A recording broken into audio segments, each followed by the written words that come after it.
Hello, everyone, and welcome back to the Fight Me Bro betting show. This week, we are breaking down for you UFC 257, Conor McGregor versus Dustin Poirier 2, and a heater of a card, but like me and Nick were just saying off camera, I remembered it being a little juicier, and I think it's because there's been a few key dropouts. Number one being Shane Burgos versus Hakeem Dawodu. I guess this took place a couple weeks ago. Yep. Not to my fucking knowledge, but that fucking sucks because I was really looking forward to that. What other ones were canceled? Nasrat Haqparast gone versus Arman Sarukian, but I think Sarukian now is fighting Matt Frivola, whose fight with Otman Zaider is off because Otman Zaider, as well, Matt, being a little judgmental, thought he was committing a terrorist attack on the arena. I'm sorry, I need to explain myself. From the information that I've received from my sources, and my sources being that one clip, he just talks about handing off a bag to someone. The guy sneaks into the UFC hotels, leaves the bag, and then he just runs off campus. And I think he even says that the security tried to stop him, but they couldn't. So, like, who the fuck is this guy? Jason Bourne? I don't know. It screamed terrorist attack to me. That's no judgment to screamed terrorist attack. I know it sounds bad. I'm sorry. It's either a terrorist attack or this guy's an idiot and was trying to sneak out and be unrecorded. That also could be the truth. I'm gonna have to wait for all the details to come through before I jump to a conclusion. But it's either one of those two things. Either way, that's another fight. No in between. What's up? No in between. One of those. No two in between. things. It's one or the other. But that guy's cut, so you're a fucking idiot. But I wasn't betting on that guy anyways. I think I was gonna bet on Nasrat though. He was like plus 210. Yeah, I saw it go up. Well, I think I saw it as much as like 250 even. But I don't know. I think that's just too much for a guy that's as dangerous as him. I kind of think the other guy probably would have won, but again, just bad value. But for this card, we still have plenty to bet on. A lot of juicy fights. It's still a super stacked card. I'm excited for it. I have 7 bets. Nick has 5. I'm curious to hear what these 7 are. I know, especially because I don't know if you guys have been following, but I am so cold. Like so fucking cold. And that's probably not great to announce, but I have to be honest. I feel like I'm not going to lie. I'm not betting like a guy. I don't know what to do. As cold as I am, because I feel like all these are going in. So take that with a grain of salt. My first one, I'm going to go with this Evloev guy versus Nick Lentz. He's like a minus 600 favorite. Bad fucking value, but by decision, minus 160. Minus 600 it's up to? Yeah.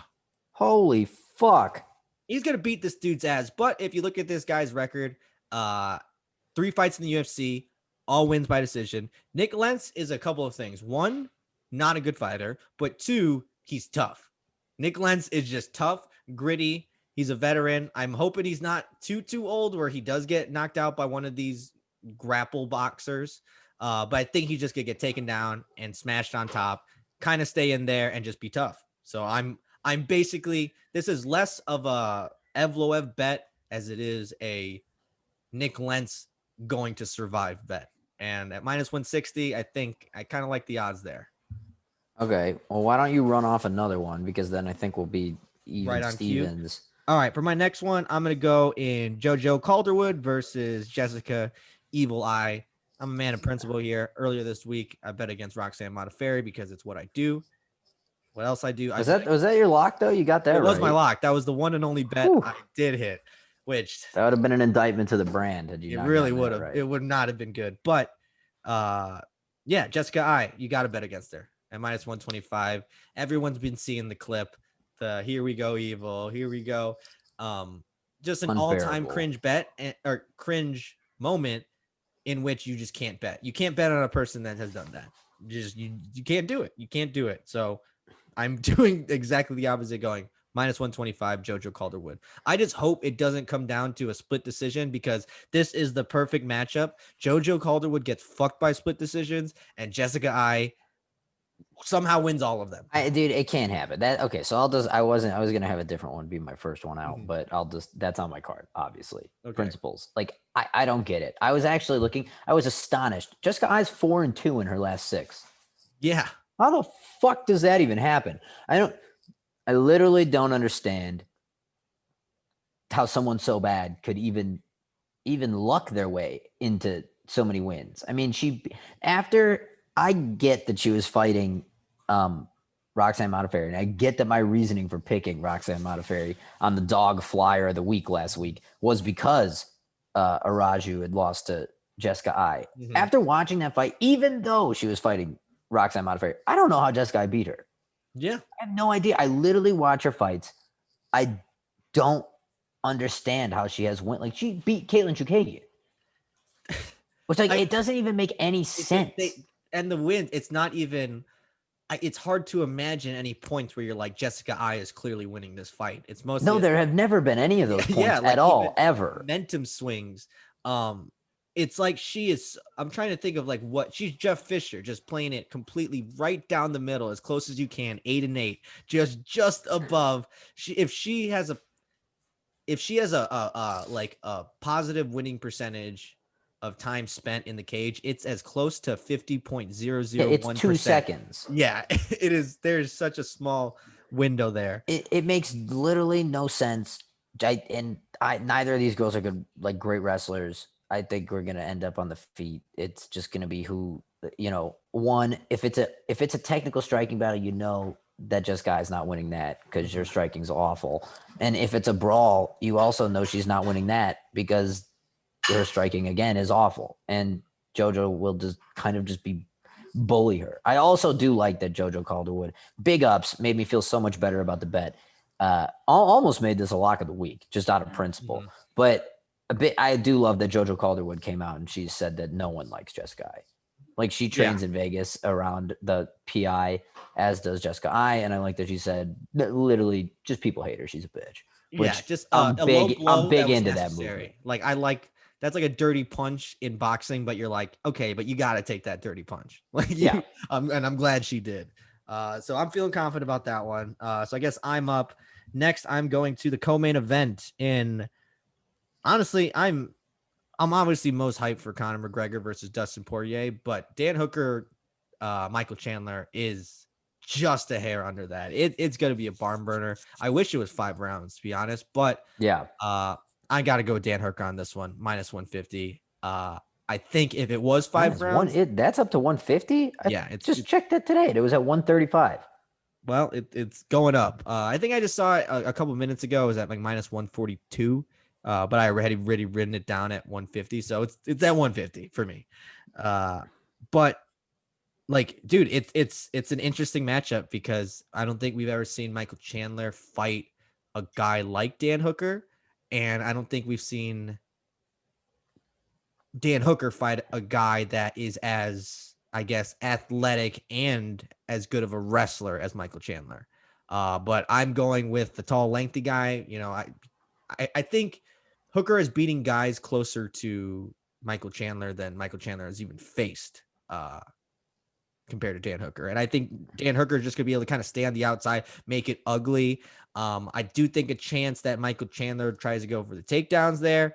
But I think one of the best things that Dan Hooker does is create space, make it hard for people to get close. And then when they do get desperate to try to get in, that's where he fucks you in the ass with like a knee to the face or an elbow, or just like, he's very good at timing that and like being a tall fighter. So I really like Dan Hooker here. Almost made it my lock of the week. So hopefully my trend of everyone I'm betting on getting knocked out does not continue, because Dan Hooker has literally never been knocked out in a fight. And if me betting against him causes him to get knocked out, I'll genuinely feel bad, because there's no way it's not related, at least a little bit. Yeah. Okay, mine. We got a short intermission between actual betting here for my next 2 picks, to steal a phrase from Wall Street Bets. We're going fucking YOLO for tendies here. This is just the YOLO for tendies portion of the card. I saw McGregor in round 2 is plus 375. So I'm putting that on.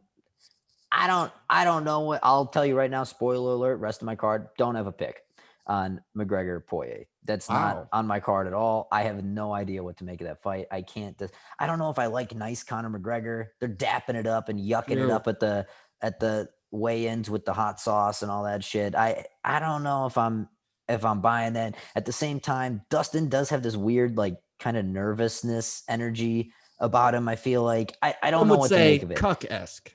Yeah, sure, you could say that, but at the same time, I want to believe that Connor does look like he's in really good shape physically. I also just can't. Something tell you could be in as good a shape as you want. The fact of the matter is, like, Conor McGregor doesn't throw punches like Max Holloway. Like Max Holloway throws 50%, 50%, 50%, 2 at 100, 25%. Like he's touching you 1/3 of the time. He's making you feel it 1/3 of the time, and he's going for knockouts another third of the time. Therefore, he is able to incredibly pace himself out to uh to throw a punch every 2 seconds for 25 minutes straight. Conor McGregor does not do that. He is all gas, no brakes. It's the Randy Johnson 110-mile-an-hour fastballs coming down the pipe every single pitch, and he's just going to go till his arm burns out. So he could be in as good a shape as he wants. I still think that if this goes into the third round, everyone's going to look around him. Yeah, Conor McGregor is pretty tired right now. Yeah. Like, he is not about to come out and put on a Holloway. That said, it's real possible he could just dead Poirier. So I saw this plus 375 in the second round. That seems like pretty good odds to me. So I'm just putting it on the card. YOLO for 10. I respect that bet a lot. I'll go right into my next. I'll go right into my next two picks because they're related together. It's Conor McGregor in round 1 and 2. I think, like you said, if he wins, like he's you took both of them? No, it's just together. Round 1 and 2 is minus 120. So it's, yeah, I'm like, okay, because the dynamic is still kind of the same between those. I know they've progressed as fighters, but it's basically going to be, can Dustin Poirier get into a boxing match with Conor McGregor and last to a point where Conor McGregor gets fucking tired? Because if anything, like his build is only suggesting like more power, less cardio. Like he doesn't look like he's putting on like a frame that's gonna be like, man. I was talking to my to Josh earlier, and I was like, dude, the only thing that would surprise me about Conor coming out would be like if all of a sudden he's this cardio machine, and it's like, I just don't see it happening. It's like Conor's gonna have the same exact style with the same exact strategy of every single time. Where it's like, and it might be more fine tuned. Yeah, they will be fine tuned. It will look nicer. The boxing will look nicer. It's just a matter of if you can't get him out of there in 2 rounds. Exactly. Are you too tired to get him out of there? And you can't. And he's more powerful. He's stronger. You could tell. Like everyone's saying, he's just hitting through the fucking roof. He's down to 155. Like the power is going to be there, and it's like it's whether or not that power is going to be enough to stun Dustin. And he's going to be throwing his most dangerous shit in rounds 1 and 2. He's not saving his most dangerous shit for rounds 3 and 4. It's not Max Holloway trying to like pile it on. He's trying to like hit you with the hardest stuff while he still has the max power bar at the end. So like if he's going to knock him out, it's going to be early. And it's not to be like, oh, he's going to crush Dustin Poirier and he's going to kick his ass so good it's going to be in the first round. It's like, no, that's just how this dynamic is going to play out. I also have Conor McGregor at minus 290, just to throw it on top of there. Ooh. Just in case it doesn't happen at in rounds 1 and 2. I still want to be like, okay, I bet Conor, because I just, as good as Dustin has been and as good as boxing looks, he will get hit. There's no one, like when he fights people and he hurt, but like he usually hits a lot harder than that other person, like against Dan Hooker, like against Max Holloway, that it's like he's able to back them off and then he's the one doing the hitting. But with a guy like Conor, that's not a battle you want to fucking play, because if you let him hit you or you put yourself in positions that are going to get like really fucking hit, he's going to put you out. Like just look at Justin Gaethje. It was the same type of deal. It's just he ended up having the last punch to like scramble the other guy's brains. But he was really fucking hurt. So I was flirting with putting on Dustin by TKO at plus 650. Because what's the Dustin by submission line? That too. That I would also think the same thing, because it's one or the other. I have Conor reaches a point like when he's tired and he has accepted the loss, he fully accepts the loss. Like in those last 10 seconds of the Nate Diaz fight, you knew it was over. In those last few seconds of the Khabib fight, you knew it was over. It wasn't a matter of like he just throws the tie. He just lives to fight another day, man. He's like, I'll just give you my back. he knows the We'll more try again next time. when he sees the battle has reached the point where it's like, oh no, I have no power It's left. like the Even if I Queen's Gambit. Like you resign now. exactly, he He goes just out like a gentleman. So like going 5 rounds, he's gonna try to knock this dude out, and I could just see him getting gassed and giving up a gas TKO where it's like, that really tired Conor McGregor punching where it's like hands are at his side and it's just like, okay, Dustin survived he's and he's throwing got the nothing. jab uppercut like from Yeah, his exactly. hip. And he just like then you start to see him back up, and I could see him like maybe going against the cage, but and like either the only problem with the submission line is like I don't think he makes the mistake of like shooting again. Like Conor McGregor is not going to shoot on Dustin. Everyone's talking about like Dustin by his guillotine. His guillotine's really fucking good. I'm just like, where's Conor going to be in a position that's like giving up a guillotine? Like he's unless Dustin like jumps and gets in the mountain tries. Yeah, I don't know. It'd be tough. He'd have to like be on the fence and try to roll under a punch, and then he just grabs it while he's rolling. I don't know. Yeah, but it's not going to be like, because even if Conor gets him against the fence, it's not like he's gonna be like, oh, let me drop for this single now. It's like, no, he's gonna like get a little bit of space and try to nuke you with that left. So I just think, yeah, Conor, it's just I'm betting on the storyline of Conor, and it looks like Calvin Kattar versus Max Holloway, it seemed like, okay, I'm betting on one side or the other, and it seems like it's either going to be a war or like a decision on each side. It's like this one kind of seems like it's kill or be killed. Actually, not even so much kill or be killed. It's like it's either the killer can do the killing or he's going to die. Because it's like it'll just be a matter of Conor just gasses out and has nothing left, and I think he'll just kind of concede. That's what is that what they call it? Yeah, concede or resign. Resign, yeah, that's what it is. Either one. So those are my picks before the lock. I still have two more. Yeah, because mine was back. Those were two together. Oh, you were doubled up. Okay, so also continuing YOLO for tendies. This is a stupid bet, but I'm putting it on the card anyway. I know it's fucking dumb, and I know I'm gonna get aggravated. I know this is also one that I'm gonna spend too much money on live instead of just the sprinkle that I would advise. I'm going to take the bait, though. The Marina Rodriguez at plus 260 and Amanda. The Mackenzie Dern fight, I thought that Amanda Ribas was unstoppable. I was like, oh, if this girl can wrestle, which we then find out that she can, I was like, there's no way. Like, she's got this mean, nasty jab, big, like real long, straight punches. And then she fought Ronda Marcos and Paige Van Zant, and I didn't see like any of that at all. I mean, not that she looked incompetent striking, but it just was a very sort of pedestrian, okay, I'm going to kind of outpoint Ronda Marcos here. And then at Paige Van Zant, like, again, not great at fighting. So she just kind of beat them. We're like, again, I stand by this so hard, and I know I say this too much. I literally have in my notes, I say this too much.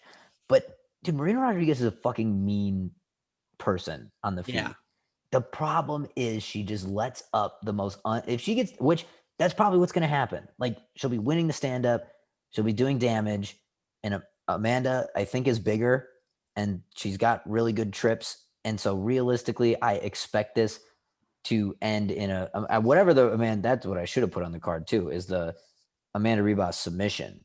Realistically, if we want to dip back into, forgive me, Lord, I'm going into the old me, what we should do, hang on, I have it up here, is the move would be to take the Ribas wins by submission at plus 295. Woo! I like that.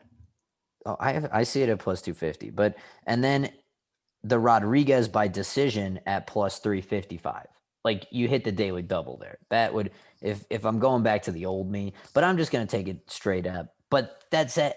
I know it's a dumb bet, but if for some reason Amanda Ribas can't take this girl down, because like her takedown defense looked like it was getting better in the Cynthia Calvillo fight, and I thought that she beat Cynthia Calvillo. Same. But if she can make that same amount of improvement from that fight to this one as she did from her previous fight to that one, I think we're in business. And at plus 260, those are pretty good odds. Yeah, no, I mean, the logic's there. It's a dumb bet. I'm gonna get fucking hosed on that one. I know it. But I'm putting it on there anyway. All right, fire your other pick. Yeah, the other one is Juliana Pena is fighting Sarah McMahon. Sarah McMahon, one of the all-time people don't give Sarah McMahon enough credit for being the grappling Cody Garbrandt of the female division. Like her fight IQ is dangerously close to mentally handicapped levels of low. Like Mike Perry's actual IQ is close to her fight IQ. Yes, like it really is astounding how she ends up in silver medal Olympic wrestler, ends up bullying people in the clinch for rounds at a time, and then finds ways to end up on her back, even though she's the wrestler, getting arm triangled. She's been submitted in all three of her last three losses. And I mean, some of them have been against pretty decent competition, but it's like, dude, and she also has roughly zero notable wins. I mean, she beat Lena Landsberg last year. She beat Jessica I in 2016. She beat, and she's got some other ones in there, but they're just against like nobody. It's like Alexis Davis. She beat Lauren Murphy, who's on a pretty nice win streak right now, in 2014. So like she hasn't beaten, and she got submitted by Jermaine Durand. Mm-hmm. I mean, like, I mean, or no, just kidding. That's Juliana Pena. Sorry, but they, but yeah, she just always finds ways to fuck it up. Like she was dominating Misha Tate, had her rocked. Misha Tate is able to just put together a couple scrambles, start out grappling her, and then she finds ways to lose. Okay, and Juliana Pena has 2 losses since 2013, and that's to Jermaine Durandamy, who is significantly bigger than Juliana Pena, I think, and Shevchenko, who's just the best. Mm-hmm. So I'm gonna take that person, and she's a good athlete, and she's pretty good at submissions herself. I mean, she got submitted by Shevchenko. The Jermaine Durandamy one, that's a brain fart. I can't justify that, nor can I explain that. That was You're like, I wouldn't even be mentioning it unless I accidentally brought it up, but now I have to mention it. Yeah, now I have to. That I don't know what happened there. Bad. That was again brain fart. Glitch in the simulation, nothing more. Yeah, it's a glitch in the matrix. But other than that, I think getting submitted by Shevchenko, probably no shame in that. But I think her grappling is definitely good enough to just wait for Sarah McMahon to fuck something up in the grappling department. She does it most of the times that she loses. So at plus 115, don't think that that's a bad bet. All right. Well, I'm rounding out with my lock of the week with my last minus. Like all of my bets have been the favorites, which just has bad news written all over. All mine are dogs except JoJo. Mine are all favorites, but like slight minus 160, 125, 150, 120, minus 290. First one you had was minus 600. No, I didn't go him. I went him by decision, which is minus 160. Brought it down a little bit. I feel like that's pretty good value too, where it's like that brings it down quite a bit. But my lock of the week is going to be Amanda Ribas from Marina Rodriguez at minus 320, the heaviest one of them all. I think Ribas is the real fucking deal. I think she can actually be someone that makes a run to at least be a contender. I think she's doing all the right things. And I think Marina Rodriguez is like exactly the level of fighter that like, because Marina Rodriguez was hyped to be like, oh, gets you over the hump. Yeah. She's like, she could be an actual legit prospect. And then but like, if you look at her last few fights, like the loss to Carla Esparza, not great. Granted, that's who I thought she beat. Sorry, not Cynthia Calvillo. Well, Cynthia Calvillo was a draw, and then I thought she beat both of them. Yeah, but and I just think honestly, Ribas is better than both of those fighters, and I think Rodriguez looks good when she can like exploit the advantage, like, oh, I'm the better one on the feet, and she gets going, but like. Ribas has kind of shown she's solid everywhere, even with the stand-up. And like I said, I think it's a steep price. Definitely, I see the value on Marina, to be honest. Like I see that probably shouldn't be as far apart as it is, but I just ultimately just have a lot of faith in Amanda Ribas being able to like just win, figure out a way. She's like, I think she's figured out harder puzzles in like, I don't know, like Mackenzie Dern or I'm definitely not going to say Paige Van Zandt, but like, no, I don't know. I've been very impressed with Amanda Ribas, and I'm just going to ride that train because I have a feeling it's going to be like, oh shit. Yeah. We should have saw from the very beginning that like this girl is one of the best in the weight class. So we're going opposites. I mean, last week we went opposites on the lock, but we're going opposites again. So fingers crossed. Yeah, I think that's the only one that we're opposite on though. Yeah. Damn, you must these main and co-main must have you in a fucking pretzel if you kind of Yeah, just. no, I no. So my lock of the week is Dan Hooker. Oh, that's your They lock. I thought you went already. Yeah, never mind. no, a lock of the week is Dan Hooker. Dude, Oh, why do you thought Marina Rodriguez was the no? I Dan forgot you Hooker's were on 2 in a row because of that. So yeah, yeah, no, that Dan makes more Hooker, sense. Yeah, Dan Hooker lock of the week, and I hate to do it too because I really like Michael Chandler yeah, a lot. The and I the the shittiest thing about this is I think that the overwhelming takeaway. I just hope that it's not such like it is 3 rounds. So I don't know if it's going to be one of these patented Dan Hooker 5 round fucking him and Poirier just slugging it out for 5 rounds. You at least save 10 minutes of brain power. And I just hope that what happens is Michael Chandler can turn around and come back quick. Because I do think that he is fully, even despite the fact that probably we could have used him in the UFC like 3 years ago, probably would have been a little better. Mhm. But I think he's fully UFC caliber. And I think the problem is all the fucking idiots of the world are going to come out of this fight and they're just going to see, he's trash. And it's like, okay, Bellator's trash, yeah. which And like, for the most part is, but yes, not with Michael Chandler. That's the thing. right. Not he's It good just, trash. the problem is Michael Chandler is a tailor-made opponent for Dan Hooker Exactly. to look really, really fucking good. And it just, I mean, which is crazy because, I mean, apparently nobody wanted this fight, which, like, I can't see why you wouldn't if you were like a Gaethje or a Yeah. Tony. Like, I feel like this is a guy you're bringing in.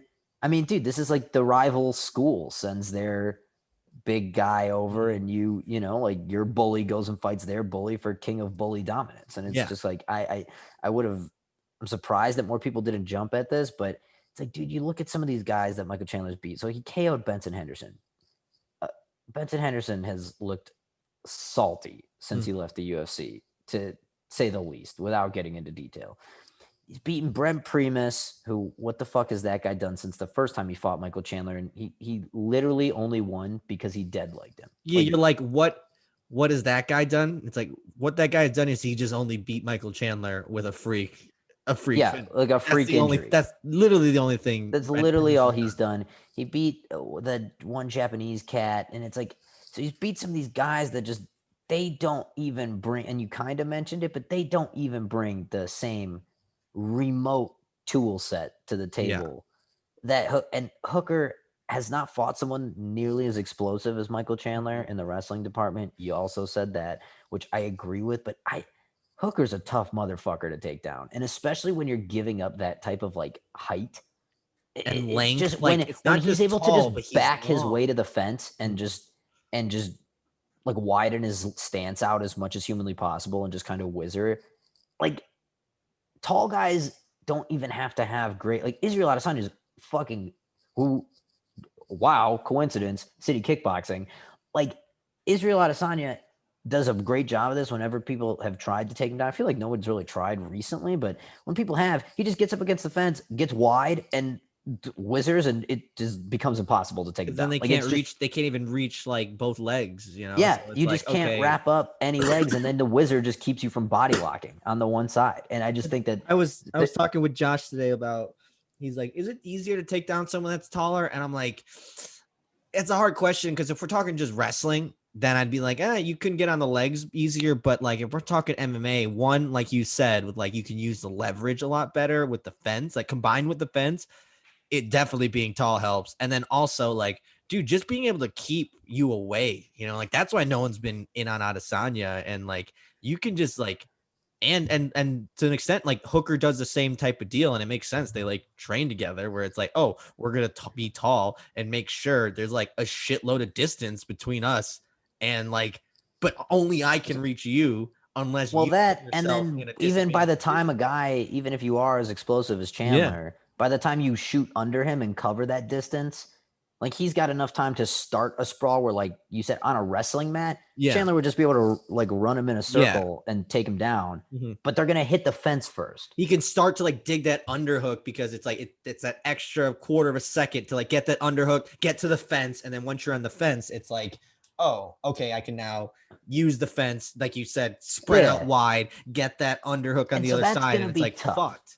So So it's like it's it's going to be hard. tough to take him down. Yeah, The other thing is, although I will say, I do think the cardio department favors Hooker, and for it being a sure. 3-rounder helps Chandler out. He can afford to like not It conserve helps energy. both of them, but it helps because like Hooker has gassed. He'll go into wars, but he has gassed.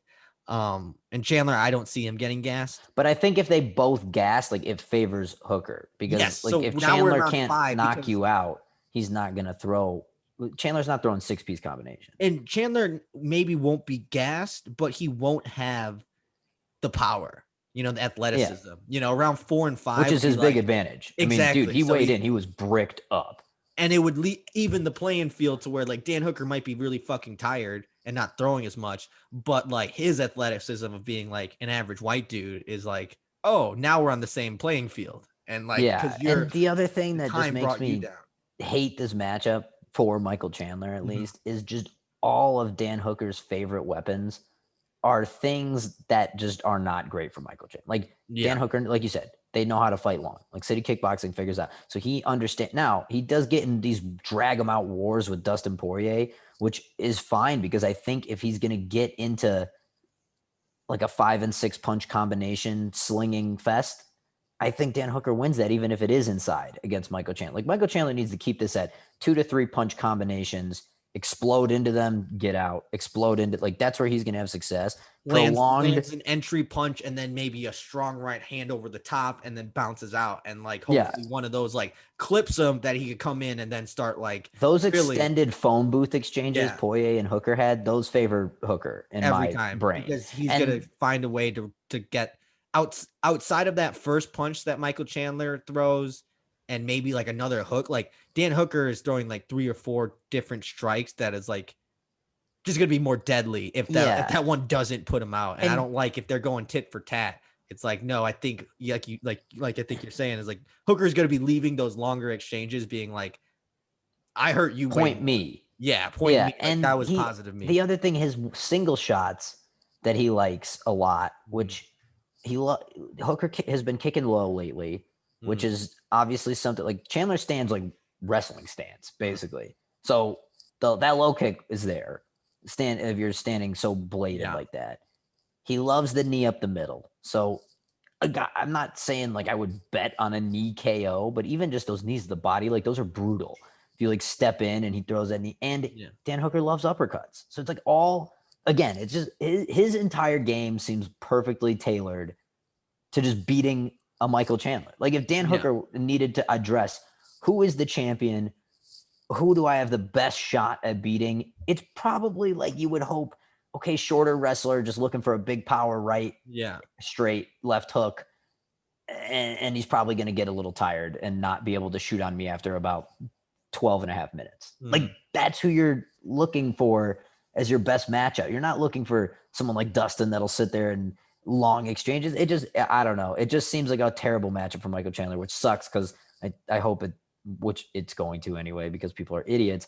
It's going to tarnish what people think of him, but Exactly. it shouldn't.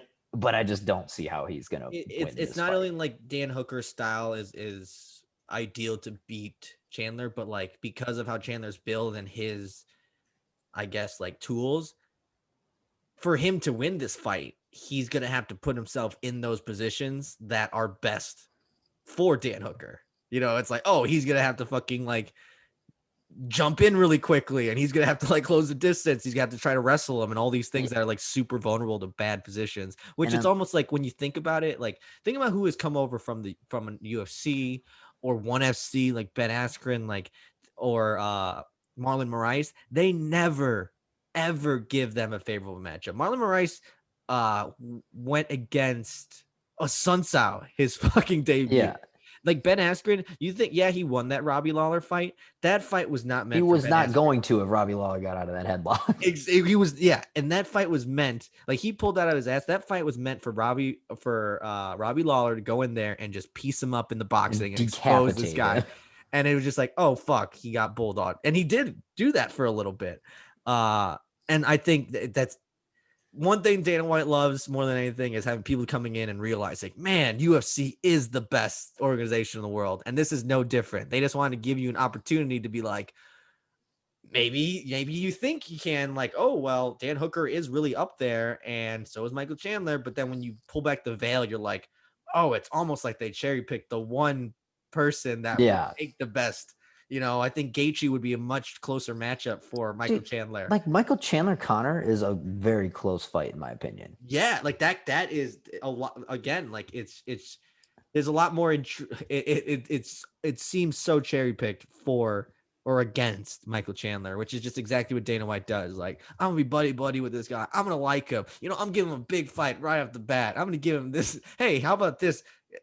It's like they did like a search and be like, let's find the one fighter that has no qualities like anything that Michael Chandler has fought before. It's like Dan Hooker. It's like perfect, just the guy. Yeah, just like the guy step that we right need. up. So I almost made that my lock too. I really, really like that bet. And I won't be like, again, I won't be mad if Michael Chandler does win. Like, I think he deserves the credit of being like, dude, this guy's a top, he's in that. He's a top guy. Not top 5, but like he's right there with them. But of course, when he loses to Dan Hooker, they're gonna be like, oh, if he can't beat this guy, who can he beat? Like, get him back in Bellator. Yeah.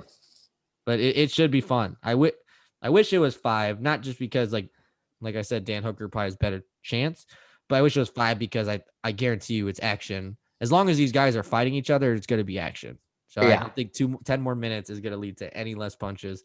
But yeah, no, that's our card. A lot of fucking action.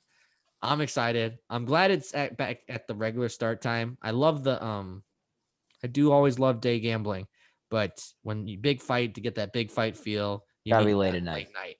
So we'll be tweeting along live. We'll be gambling along live.